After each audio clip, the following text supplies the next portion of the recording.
Seminário no Ar, um estudo bíblico sobre o tema Deus e as Nações. Aula número 29. O arrependimento toca o coração de Deus. É sempre claro na Bíblia o papel do arrependimento.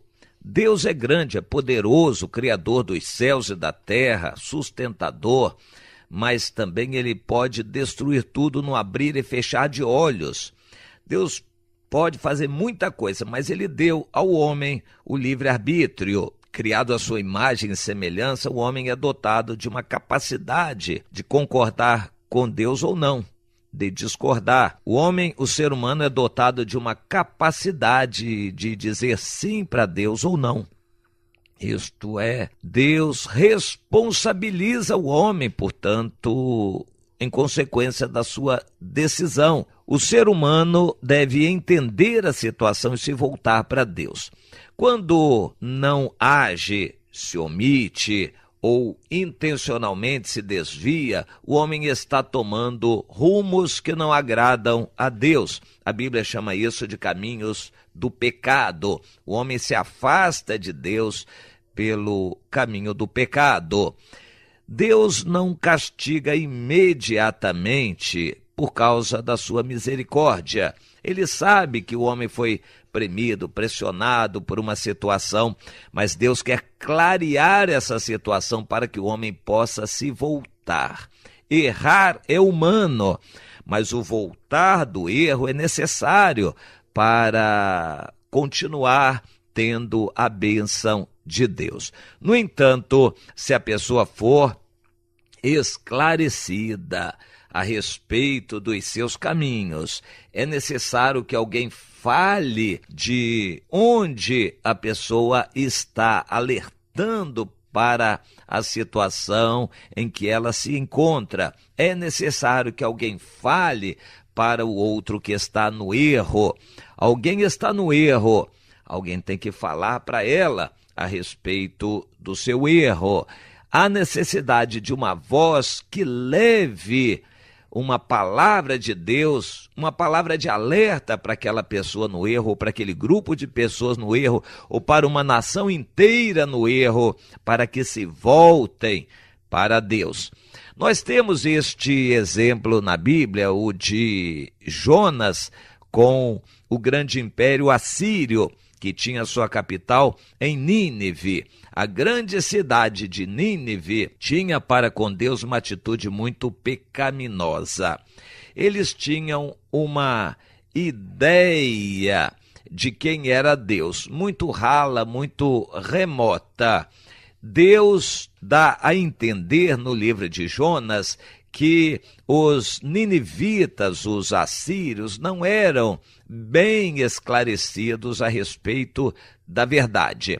Por isto, eles se embrenhavam pelo caminho do erro, do pecado, muitas vezes inconscientemente, ou então ingenuamente. Mas, para isto, Deus enviou o seu servo, o profeta Jonas, com uma mensagem. A luta pessoal de Jonas com Deus é digna de observação, mas não é o nosso tema hoje.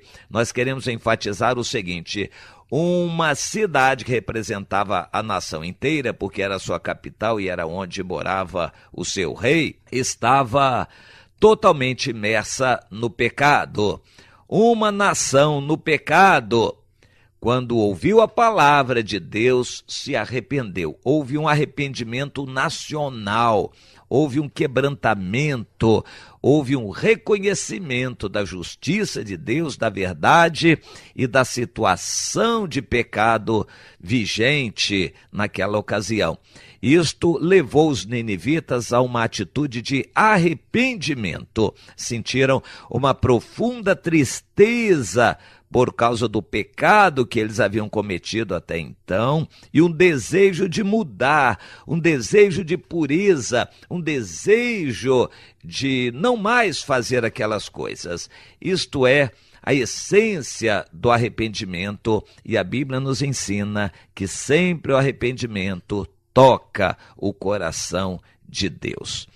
Nós temos outro exemplo em 2 Crônicas, no capítulo 34, de 26 a 28, o rei Josias, que herdou um reino diminuído, já era Judá, nem mais Israel inteiro, um reino pequeno, já bastante devorado nas bordas pelos inimigos, uma população diminuída, o moral baixo, ou seja, aquela identidade nacional já estava descaracterizada, o povo já era mais ou menos vassalo da Assíria, ou seja, estavam pagando tributos à Assíria, já não tinham aquela liberdade.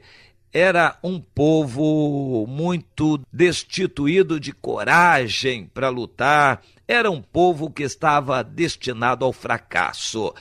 O reino de Judá estava mal, mas principalmente devido aos seus pecados e às consequências do pecado, as lutas íntimas, as violências, a degradação moral, a degradação espiritual, tudo isto era muito marcante, era aparente, nítido na época de Josias. Mas ele assumiu o governo com 8 anos de idade e tomou uma decisão de procurar andar direito, andar certo na presença de Deus. Ele teve um ensino, ele teve um apoio espiritual que lhe deu este temor a Deus. À medida que ele foi crescendo e consolidando o poder e atuando mais e se livrando dos conselheiros, ele foi pendendo para Deus, cada vez mais se voltando para Deus. Era uma realidade. Se ele continuasse do jeito que estava, o país tinha liberdade e vida para muito pouco tempo. Se ele se voltasse para Deus, o Senhor poderia fazer milagres acontecerem. Na realidade, o rei Josias tinha o apoio e a palavra de Deus de alguns profetas, como Jeremias, como outros que Deus tinha levantado naquela época. Os profetas eram a voz de Deus. Josias ouviu essa voz, criou temor no seu coração e se pôs a buscar a Deus e se arrependeu. Mandou restaurar o culto a Deus e convidou todos a virem prestar culto a Deus e celebrar as festas do Senhor. Deus é glorificado nas festas, é necessário que as festas sejam restauradas, festa para o Senhor, não para a carne, não para homens, não festa para lançamentos políticos, propaganda de conjuntos musicais ou exaltação de pregadores, mas uma festa que tenha como cunho principal o dar glória a Deus, exaltar ao Senhor. Isto é do agrado de Deus, e nem isto mais o povo fazia, estava totalmente desanimado e derrotado, imerso mesmo no pecado. Mas Deus colocou no coração de Josias de agir. Ele agiu, se arrependeu diante de Deus e Deus ouviu a oração. O profeta Jeremias deve ter sido nessa mesma época do rei Josias, no capítulo 18, nos traz uma palavra muito clara de Deus a este respeito. Vá, servo meu, à casa do oleiro e lá te mostrarei o que deves ver. Jeremias foi, obedeceu. Lá na casa do oleiro, ele observou o vaso de barro se desmanchava e o oleiro fazia outro com aquele barro mole. Deus disse: assim sois vós na minha mão. Não poderei eu fazer de vós o que eu quiser, um outro vaso? Eu quero significar o seguinte: quando vocês estiverem mal e se arrependerem, eu posso mudar toda a história a favor de vocês.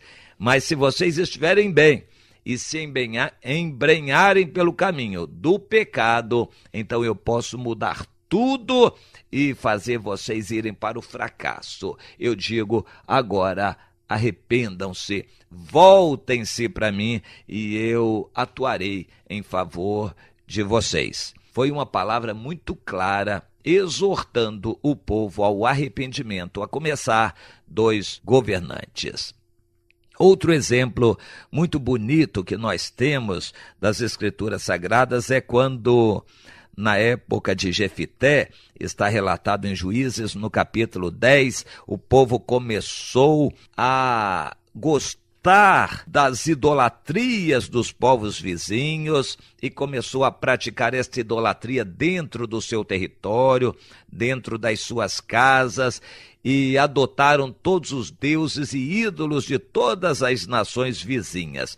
O ambiente espiritual estava totalmente contaminado e a Bíblia diz que Deus acendeu a sua ira contra Israel e entregou o seu povo nas mãos dos inimigos, dos filisteus e dos amonitas. De um lado e de outro, o país começou a ser apertado. O inimigo, por 18 anos, assolou duramente Israel, comendo pelas beiras, digamos assim, porque foram atacando cidades e povoados, aldeias e fazendas da periferia e foram tomando todas aquelas regiões vizinhas à fronteira, foram sendo tomadas pelo adversário, até que os amonitas resolveram atacar o centro, Judá e Benjamim, para tomar o país inteiro. Israel estava ameaçado de ser totalmente tomado pelos inimigos amonitas. Nessa situação, eles entenderam a vontade de Deus e se puseram a buscar ao Senhor, mas Deus foi muito claro e disse: agora vocês escolheram os outros deuses, que eles livrem vocês, que vocês vão aos deuses que vocês escolheram, eu não salvarei mais vocês. Aquela palavra profética foi muito dura, mas eles, não tendo para onde correr, disseram: não, Senhor, mas nós queremos o Senhor, só o Senhor é a verdade, só o Senhor tem a solução e a salvação. E tiraram os deuses alheios do meio de si, estou lendo Juízes 10, 16, e serviram ao Senhor, somente a Deus, e Deus já não pôde mais reter a sua compaixão por causa da desgraça do seu povo Israel. Deus já não pôde mais reter a sua compaixão. Essa expressão é muito bonita. Deus já não pôde mais reter a sua compaixão. O que é que moveu o coração de Deus? O que é que tocou o coração de Deus? O arrependimento daquele povo. Essa lição vale para nós em nossos dias também. Quando o povo de Deus no Brasil se humilhar, se arrepender de pecados e confessando os pecados dos governantes também, se voltar para Deus, se convertendo ao Senhor, Deus pode tocar o coração dos governantes e eles se arrependerem também.